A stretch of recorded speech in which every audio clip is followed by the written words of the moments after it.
Is there a sort of basic framework in terms of where to position speakers that you guys can talk about? So always against the wall. There is almost never a situation where the speaker should live off the wall. Lars just joined, who's probably the only guy whose room we've ever done where the speakers live off the wall. And it's for a lot of complicated reasons in that room. But generally, with typical near fields, you know, the ideal place for speakers to be is in the wall, and most of us can't do that. So on the wall. Why is that? Why is in the wall ideal? Well, you know, we think of speakers as being, you know, back to, I'm going to use my hand model again. Please, it's great. We think of speakers as sort of radiating sound, you know, something like a flashlight. You know, they send sound towards the listener like this. And really, it's not that obvious, but it doesn't work that way. So at very high frequency, at 18 or 20K, it's almost like a laser, right? It's very direct. And if you go off axis, you know, 45 degrees, you're down 6, 8, 10 dB very quickly, right? You lose a lot of energy. As you go down in frequency, that sort of cone of light, of sound, opens up and becomes broader and broader. And at a low enough frequency, a speaker actually radiates sound like a sphere. It's just resonating everywhere. It leaves in every direction. And what that means is that if so I'm going to use the frame of the Instagram window again, right? As our boundary. So this is the speaker, the listener is over here. So imagine 4K, you know, the bite of a snare leaves the speaker. None of that goes backwards. It all goes forwards, and it sort of, you know, has a fairly narrow dispersion, hits the listener, great. But at 50 hertz, it's leaving like a sphere, right? I'm trying to make a sphere shape with my hand. Mm-hmm. And the problem with that is, so we have a wave front that leaves the speaker and goes forward, but at exactly the same time, it leaves the speaker and goes backwards, hits the boundary, and reflects back out of phase. So now instead of having one speaker or one wavefront moving from speaker to listener, we have a pair that are out of time. And the net result of that is like having two channels in Pro Tools with delay compensation turned off and the plugins fucked up. Great analogy. An ugly mess, right? We've all had that experience. So by putting the speaker at the boundary, the energy that wraps around the speaker, the energy that leaves basically the rear energy, it isn't really rear energy, it's front energy that's making its way backwards, but that energy is reflected immediately. And those two wavefronts, they're not perfectly aligned, but they're so close that at low frequency it almost doesn't matter.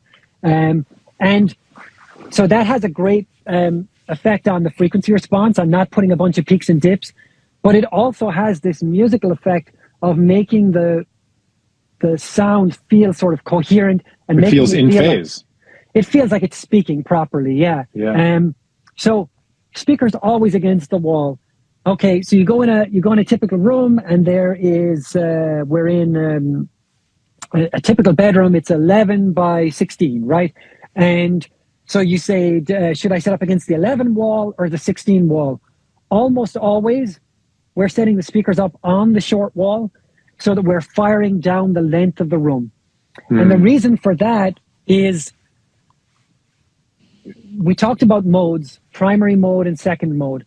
So the primary mode has the peak. Let's use our 50 hertz analogy again. Let's imagine that it's the 16-foot room and the peak is at 50 hertz.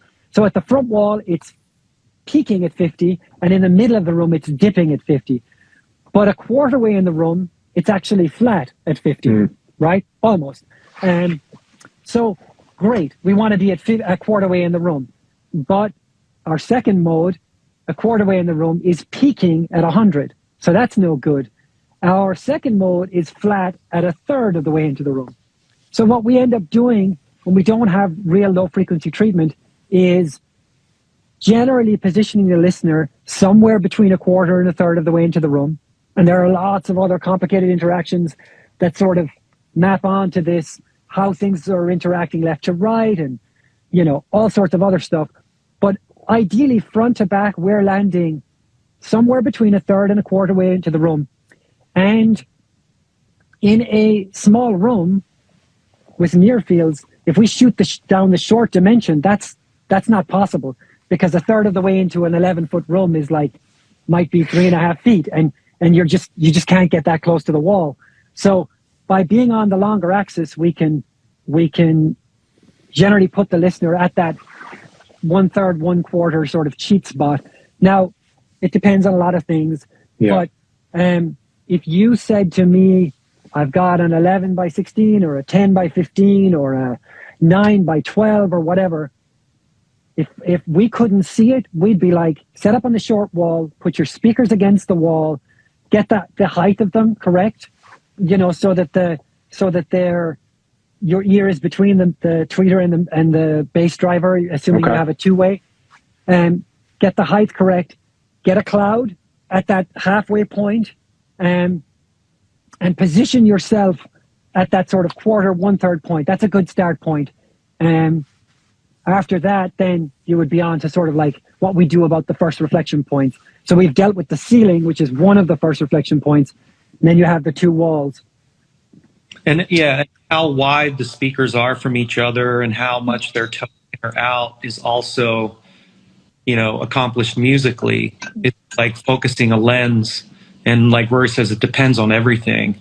So Maggie's asking the height of the speakers again. Really, like your ear height, you want to be between the tweeter and the bass driver on a two-way, whatever the acoustical center is of the speaker. With PMCs, I know that holds true. The consistent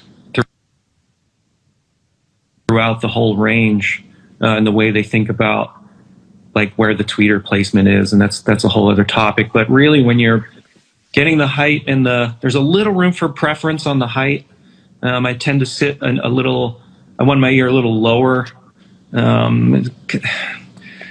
Again, these are complex things and nuanced things, but there is some room for preference in almost every dimension. But there's also, these kind of rules, like if you've got the speakers too far apart, you sort of get a hole in the vocal down the middle. You get like the vocal does not appear as forward as it should, and consequently the level is off. And also the sort of punch of the upper bass can be lost as you go wider. So you're setting the width, using your ears in a musical way, where you're trying to get them wide enough where you get immersive image. You get the width, but not so wide as to lose your center focus.